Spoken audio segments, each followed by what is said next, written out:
Bonjour, aujourd'hui on a décidé de faire une vidéo pour résumer les stages d'initiation à la course à pied. Alors aujourd'hui, ce qu'on va voir les 4 P d'une bonne technique de course. Ensuite, on va voir 3 exercices à faire pendant votre échauffement et qui peuvent vous aider à améliorer votre technique de course. Finalement, on va voir une règle primordiale par rapport à la nutrition et une règle primordiale par rapport à l'hydratation.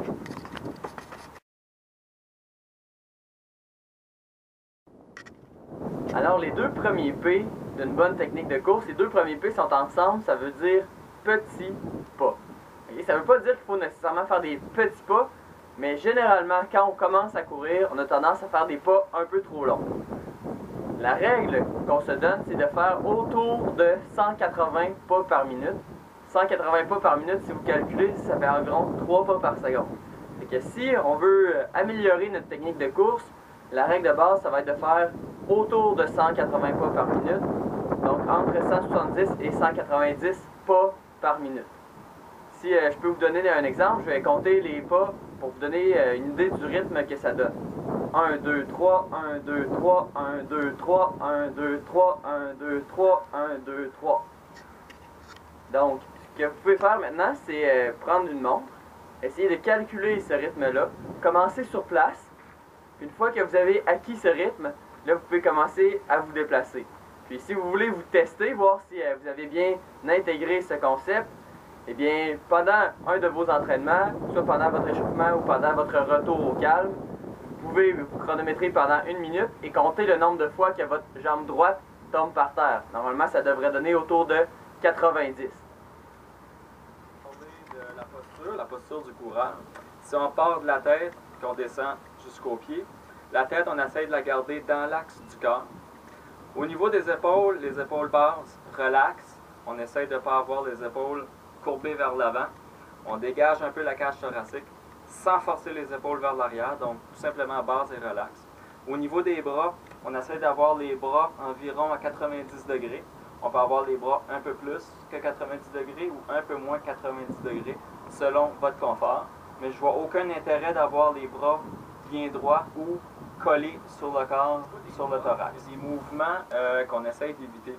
Certains mouvements, des fois on peut voir sur les coureurs, ils vont courir, ils vont avoir les mains, les poignets qui s'en vont sur les côtés comme ça. Aussi, courir avec les coudes éloignés du corps, ce qui amène le corps aussi en rotation, ou de dépasser la ligne verticale du corps et d'amener les bras dans ce sens-là.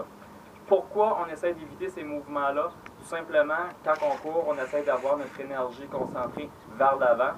Ces mouvements-là amènent notre corps en rotation, en latéral, on devient moins efficace. Quand on court, on essaie de courir à la verticale. Ce qu'on peut faire, c'est d'imaginer un fil qui nous tire un peu vers le haut. Et d'autres éléments, concrètement, ce qu'on peut faire au niveau de la posture, des choses à éviter pour courir à la verticale, on essaie de ne pas arrondir les épaules vers l'avant. Donc déjà, en dégageant un peu les épaules, en gardant les épaules basses, ça dégage la cage thoracique, on court déjà plus à la verticale. Autre chose, c'est de ne pas pencher au niveau des hanches. Si je penche au niveau des hanches comme ça, je ne cours pas à la verticale. Donc, on garde les hanches un peu vers l'avant. Au lieu, on incline le corps à partir des chevilles. Et le regard, on essaie d'avoir le regard plus à l'horizontale. On évite de regarder au niveau des pieds.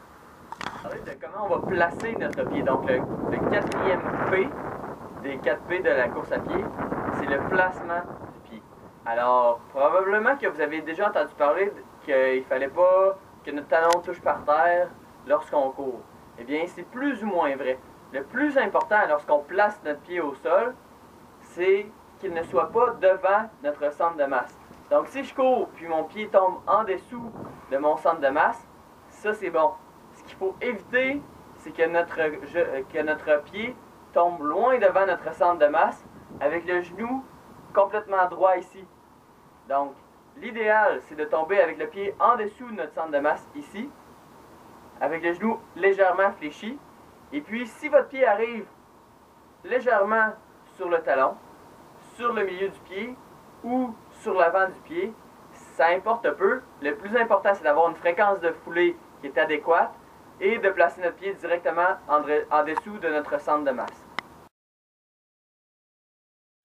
faire, c'est que je vais vous parler des éducatifs de la course à pied ou des ABC de la course à pied. Qu'est-ce que c'est les éducatifs?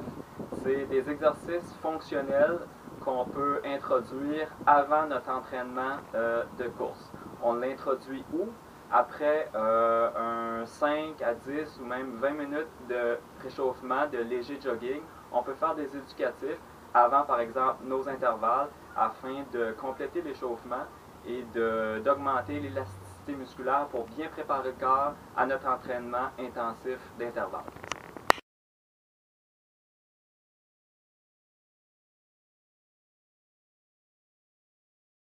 Le premier éducatif que je vais vous parler, c'est l'éducatif A.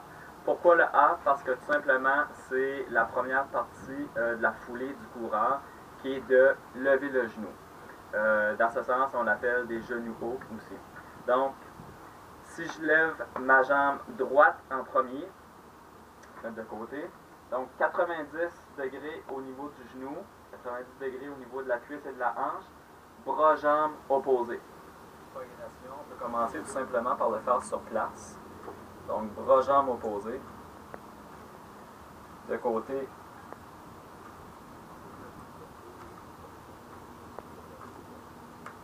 Ensuite, on peut rajouter un petit skip, tout simplement en gambadant. De côté.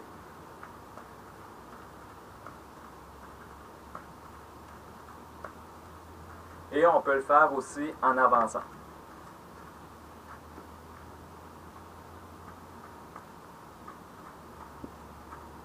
Faire l'éducatif A de façon tempo, de façon plus rythmée.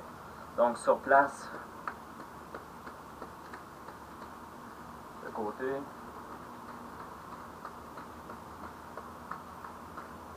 L'exercice fonctionnel qu'on va voir, ça s'appelle le B. Le B parce qu'il vient après le A. Donc c'est la deuxième partie de la course à pied. Le B, ça vient tout de suite après le A. Donc une fois que mon genou est haut, ce qu'il me reste à faire quand je cours, c'est de me propulser. Donc, ce qu'on va faire, on va exagérer ce mouvement-là, puis on va griffer le sol. Donc, je vais lever mon genou jusqu'à 90 degrés. Ensuite, je vais envoyer mon pied un petit peu vers l'avant.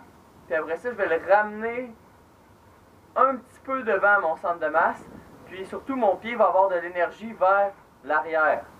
Donc, si je le fais sur place, je lève mon genou, j'avance un petit peu mon pied, je griffe le sol, puis au moment où mon pied touche le sol, il est en mouvement vers l'arrière. Si je le fais sur place, ça donne ça. De face.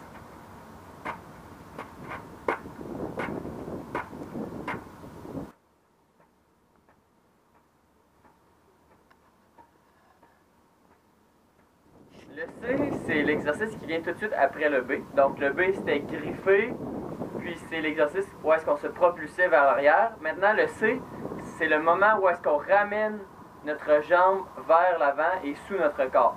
Donc, c'est l'exercice qui vient avant la prochaine foulée. Le C, on l'appelle aussi talon-fesse. Puis souvent, on peut voir des gens qui exécutent l'exercice C de cette façon. OK? C'est à éviter. Lorsqu'on court, on ne ramène pas notre talon derrière notre fesse, on ramène plutôt notre talon sous notre fesse. Donc, c'est ça qu'on va faire. L'exercice C, on peut le faire en marchant. Comme ceci, sur place, de côté. On peut aussi le faire gambader, comme ça. De côté.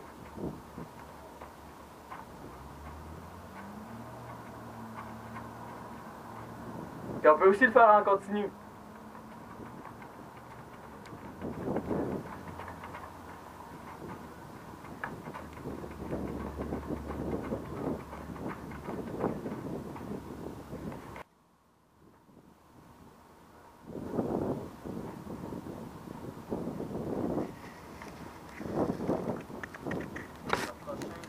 Qu'on va voir, c'est l'éducatif D, qui ne fait pas nécessairement partie de la foulée du coureur, mais qu'on va pouvoir utiliser pour préparer et renforcer le tendon d'Achille et le mollet. Fait que dans le fond, on garde les jambes tendues et on alterne en atterrissant sur l'avant-pied. De face, ça donne ça, sur le côté. Si je le fais en mouvement,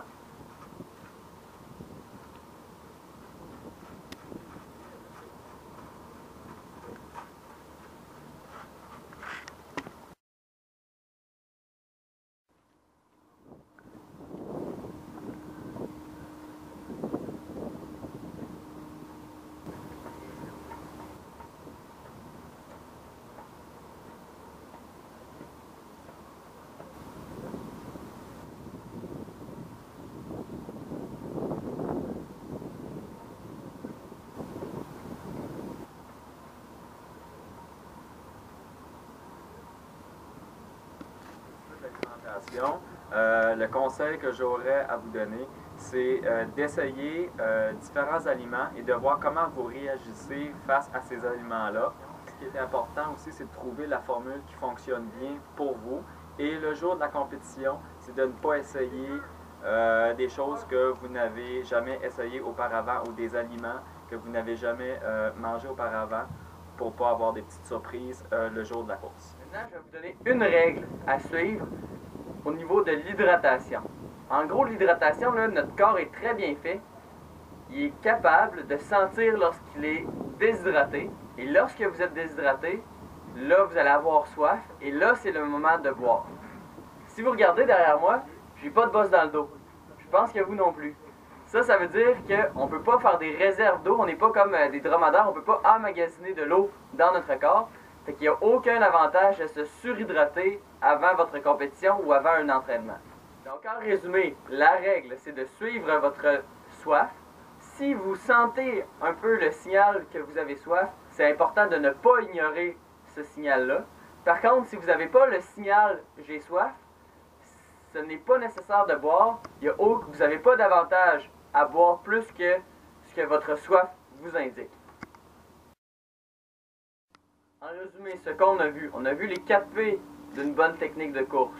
Les 2 premiers P, c'est les petits pas. Ça, c'est relié au chiffre de 180 pas par minute qu'il faut essayer de respecter pour avoir une bonne technique de course. Ensuite, on a vu le 3e P. Le 3e P, c'est la posture. Rino vous en a parlé tantôt. C'est important d'avoir une posture alignée, bien alignée, d'être droit, de courir grand, comme s'il y avait un fil qui nous tirait vers le haut. Ensuite, on a vu le 4e P, c'est le placement. L'important, c'est de ne pas placer notre pied devant notre centre de masse, mais bien en dessous de notre centre de masse lorsqu'on court, avec le genou légèrement fléchi. Ensuite, on a vu l'ABCD de la course à pied, donc des exercices à faire suite à un court échauffement avant de faire vos intervalles. Si vous ne faites pas d'intervalle, vous pouvez faire ces exercices-là 2 fois par semaine. Ça va vous permettre de gagner de l'élasticité musculaire et un peu de technique de course. Ça va vous aider à améliorer votre fluidité aussi. Finalement, on a vu 2 règles. Une sur la nutrition, donc de ne rien essayer de nouveau avant une compétition. Et une règle sur l'hydratation, qui est de respecter votre signal de soif. Alors, ce que je vous souhaite, c'est un bon entraînement, bon défi entreprise, et puis bon succès.